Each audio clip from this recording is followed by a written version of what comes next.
Screen पर देख रहे हैं 1 मार्च 2022 बहुत ही इम्पोर्टेंट अपडेट जो आप सभी के लिए बहुत ही यूज़फुल रहने वाला है। हम इस वीडियो में डिस्कस करेंगे। आगे बढ़ने से पहले चैनल पर नए हैं तो सब्सक्राइब कर लीजिएगा ताकि इस तरह के इंपॉर्टेंट केसेस आपको मिलते रहें। तो बेसिकली यहाँ पे जो वेस्ट बंगाल जीएसटी एक्ट है उन्होंने एक शो कॉज नोटिस इशू किया और जो पटिशनर है उसका रजिस्ट्रेशन कैंसिल किया कि उसने अपनी 6 मंथ से कंटिन्यूस 6 मंथ से रिटर्न फाइल नहीं की थी।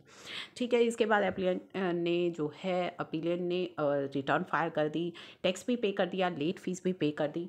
इसके बाद जो सीजीएसटी एक्ट के अकॉर्डिंग जो अथॉरिटीज़ हैं उन्होंने भी कैंसिल किया registration certificate. It is seen that reference had been made show cause notice dated 6 जून 2018 का which was undoubtedly issued by state authority। तो उन्होंने भी जो स्टेट अथॉरिटी यानी कि वेस्ट बंगाल जो स्टेट है उन्होंने जो नोटिस इशू करके कैंसिल किया था उसी का रेफरेंस लिया।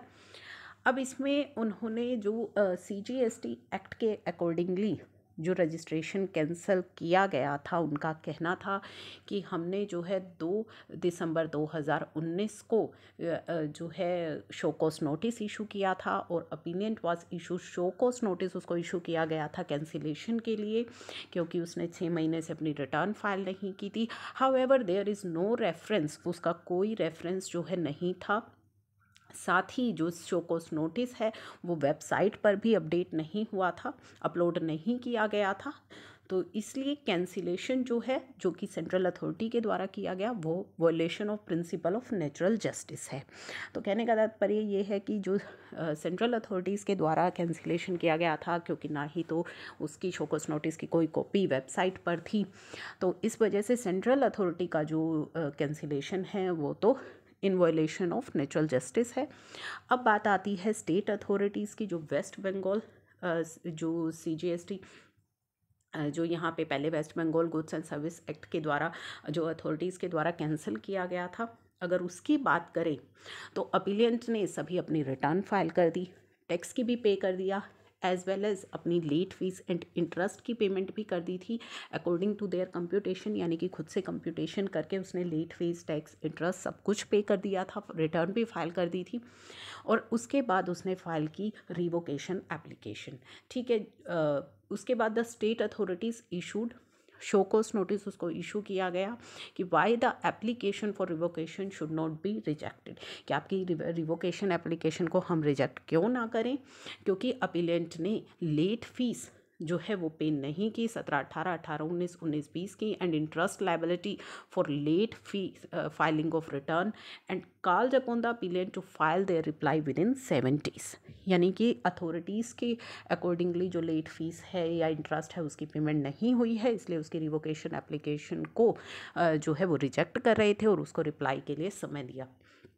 अपीलेंट ने अपनी सबमिट करी reply as well as additional return statement अपनी सबमिट करी। The application for revocation was rejected, उसकी रिवोकेशन एप्लीकेशन को रिजेक्ट कर दिया गया किस बेसिस पर कि अपीलेंट ने लेट फीस एंड इंटरेस्ट जो है उसकी पेमेंट नहीं की।